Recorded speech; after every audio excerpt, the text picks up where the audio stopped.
اینم مونده که بگه پشتت میمونم، وصیت میکنم واسم نماز نخونم، اصلا بالا سرم نذاری کسی گریه کنه. من جوون بودم ولی با عقاید کهنه، من میرم زیر خاکی که از زندگی آزاده. من محرابم اسمی به معنی سجاده، دردا واسه امثال من یه عمر خاطره است. خاطره بود ولی بدجوری کمرم و شکست. صدای اون بچه ایم که آینده میاد، به تو میگه مادر ولی پدرشو میخواد. وقتی بزرگ بشه نذار بیا سر خاکم، بگو خدا دوستم داره فقط یه ذره ناپاکم. بگو وقتی تحملش تاق شد، روز و شبش دود و دم و همین یه اتاق شد. لرزش دست و پام خون تا خرخره رسیده، شاهرگای پاره مفصل بریده، ناخونای زخمی دیوارای خونی، با قرص دیاسپام یه مرگ آسمونی. صدای جیغ و داد و مادر معصومم، هوای دلگیر خونه که میگه محرومم. زندگی دوباره و عاشقی و بازی، تا مست کردن و دعوا و حاشیه سازی.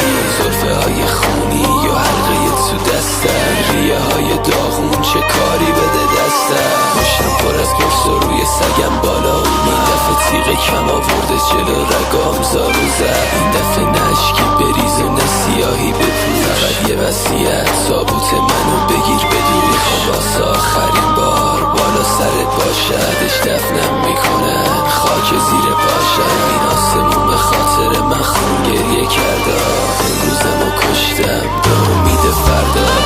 گریه کور زدیم و نتونستیم بازش کنیم، تخت گاز میرفتیم و ترمز آرامش برید. با یه قولی که دادیم وانستادیم جدا شدیم، زه خیال باطل که فکر کردیم خدا شدیم.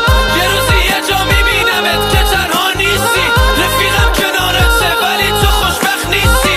ندلت بموندنه ندلت برفتنه، پشیمون میشی همون روزی که دیره. دلم به هر کسی که خوش شد دل خوشیامو کش، افسردگی اومد قرصم که موش موش. خاطرات مثل یه تیغ کن میمونه که پاره نمیکنه، فقط زخماش میمونه. آدمای غمگین عجب حافظه ای داره، حواسشون پرته عاشق تیغ و تنم داره. دیگه عادت کردم که بهت عادت نکنم، قولای علکیه هیچکیو باور نکنم.